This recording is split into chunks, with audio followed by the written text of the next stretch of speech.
COVID-19 జిల్లా వార్షిక సమగ్ర నివేదికకు స్వాగతం. ఈ కార్యక్రమం ద్వారా ఆయా జిల్లాల్లో కోవిడ్-19 ఇతర అంశాల గురించి తెలుసుకుంటున్నాం కదా. ఇప్పుడు మనం ఆయా జిల్లాల్లో ఈ సంవత్సరంలో జరిగిన కార్యక్రమాలు, సంఘటనలు, ముఖ్యంగా కోవిడ్ తదితర విషయాల గురించి తెలుసుకుందాం. ప్రస్తుతం ములుగు జిల్లా నుంచి సౌమ్య అందుబాటులో ఉన్నారు. ఆమెను అడిగి మరిన్ని వివరాలు తెలుసుకుందాం. నమస్కారం అండి సౌమ్య గారు. నమస్కారం సార్. 2020 సంవత్సరంలో మీ జిల్లాలో జరిగిన ముఖ్యమైన సంఘటనలు, వాటి వివరాలు తెలుపుతారా? మార్చి ప్రారంభం నుండి కోవిడ్ వ్యాప్తి అవుతుండడం, కేంద్ర రాష్ట్ర ప్రభుత్వాలు లాక్డౌన్ విధించడం, ఈ సంవత్సరం ఆరంభం 3 నెలలు మినహా గడిచిన సమయం అంతా కూడా కోవిడ్ టెస్టులు నిర్వహించడం, కోవిడ్ నివారణకు తీసుకోవాల్సిన జాగ్రత్తలు ప్రజలకు అధికారులు వివరించడంతో ఈ సంవత్సరాంతం గడిచిపోయింది. జిల్లాలో కోవిడ్ వ్యాప్తి ఎలా ఉందండి? అందులో మొత్తం ఎన్ని పాజిటివ్ కేసులు నమోదయ్యాయి? రికవరీ ఎట్లా ఉంది? ఎంతమంది చనిపోయారు? ఇప్పుడు ఎన్ని యాక్టివ్ కేసులున్నాయి? కోవిడ్ వ్యాప్తి ప్రారంభంలోనే 2 పాజిటివ్ కేసులు నమోదయ్యాయి. ఆ తర్వాత కోవిడ్ సామాజిక వ్యాప్తి చెందుతుండటంతో జిల్లాలో కోవిడ్ వ్యాప్తి పెరుగుతూ వచ్చింది. దీంతో అధికారులు, ఆశా వర్కర్లు, ఏఎన్ఎంలు చేపట్టిన చర్యలతో కోవిడ్ వ్యాప్తి చాలా వరకు తగ్గుముఖం పట్టింది. జిల్లాలో ఇప్పటి వరకు 4,870 కోవిడ్ పాజిటివ్ కేసులు నమోదయ్యాయి. రికవరీ శాతం చూస్తే 94% నమోదుగా ఉంది. ఇప్పటి వరకు 12 మంది కోవిడ్ బారిన పడి మరణించారు. జిల్లాలో ఇప్పటిదాకా ఎన్ని కోవిడ్ టెస్టులు చేశారు? ఎన్ని కోవిడ్ టెస్ట్ సెంటర్లున్నాయి? రికవరీ రేట్ ఎట్లా ఉంది? జిల్లాలో మార్చి నెల నుండి ఇప్పటి వరకు 59,000కు పైగా కోవిడ్ టెస్టులు నిర్వహించారు. కోవిడ్ పాజిటివ్ శాతం చూస్తే గతంలో 12% ఉండేది. అది క్రమేపీ తగ్గుతూ ప్రస్తుతం 8%కు చేరుకుంది. రికవరీ శాతం కూడా గణనీయంగా పెరుగుతుంది. దీనికి ప్రధాన కారణం జిల్లా యంత్రాంగం, వైద్యాధికారులు కోవిడ్ నిర్ధారణ అయిన ప్రతి ఒక్కరికి మెరుగైన వైద్య సౌకర్యాలు అందించడమే. జిల్లాలో టూరిజం ఎట్లా ఉందండి?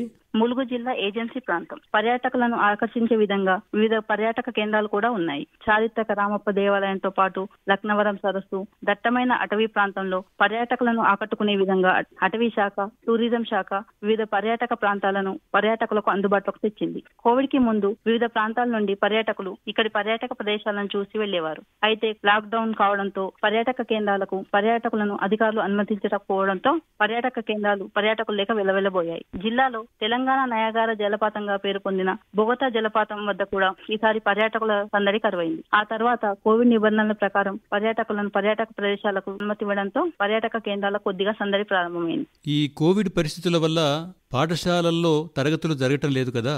ఆన్లైన్లో విద్యార్థులకు పాఠాలు బోధిస్తున్నారు. అది ఎట్లా ఉందండి? దాని ప్రగతి గురించి చెప్తారా?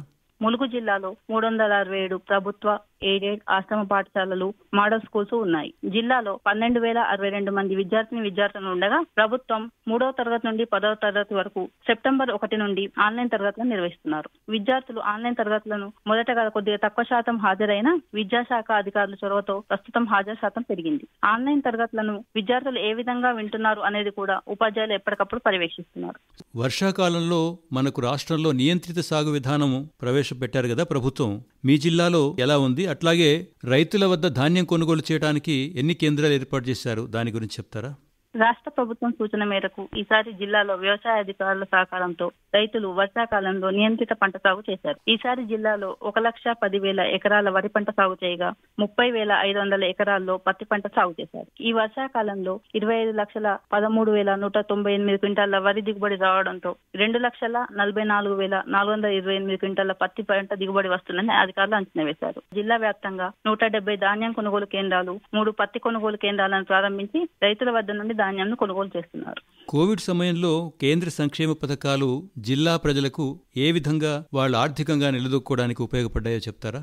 లాక్డౌన్ తో ఉపాధి కోల్పోయి ఆర్థికంగా ఇబ్బందులు పడుతున్న జిల్లా వాసులను కేంద్రం అమలు చేస్తున్న పలు సంక్షేమ పథకాలు ఎంతగానో ఆదుకున్నాయి. పీఎం గరీబ్ కళ్యాణ్ యోజన ద్వారా జిల్లాలో ఉజ్వల లబ్ధిదారులకు ఉచిత సిలిండర్లను ఏప్రిల్ నుండి నవంబర్ వరకు అందించడం జరిగింది. దీంతో పాటు గరీబ్ కళ్యాణ్ అన్న యోజన ద్వారా జిల్లాలో 222 రేషన్ షాపుల ద్వారా రేషన్ కార్డుకు 1 కేజీ కందిపప్పు, ఇంట్లో ఒకరికి 5 కేజీల బియ్యం నవంబర్ నెల వరకు అందజేయడం జరిగింది. ఇంతే కాకుండా పీఎం స్వానిధి ద్వారా జిల్లాలో 637 మంది వీధి వ్యాపారులను గుర్తించి వారికి ముద్రా యోజన పథకం ద్వారా ఒక్కొక్కరికి 10,000 చొప్పున ఆర్థిక రుణాలను అందించడంతో పాటు జిల్లాలోని ఎంఎస్ఎంఈ సెక్టార్లకు కూడా ఆర్థిక రుణ సదుపాయం కల్పించారు. వీటిలో ప్రధానంగా చూస్తే ఉపాధి హామీ పథకం జిల్లాలో నివసించే వారితో పాటు పట్టణంలో ఉపాధి లేకుండా పోయి సొంత గ్రామాలకు వచ్చిన వారికి కూడా ఉపాధి హామీ పథకం పని కల్పించింది. జిల్లాలో ఉపాధి హామీ పథకం ద్వారా ఈ ఆర్థిక సంవత్సరం 19 లక్షల పని దినాలు ఉండగా 1,99,950 మంది ఉపాధి కూలీలు లబ్ధి పొందారు. ఇదండి ములుగు జిల్లా నుంచి సౌమ్య గారు అందించిన కోవిడ్-19 జిల్లా వార్షిక సమగ్ర నివేదిక. మరో రోజు మరో జిల్లా వార్షిక సమగ్ర సంపూర్ణ నివేదిక విందాం. అంతవరకు సెలవు. నమస్కారం.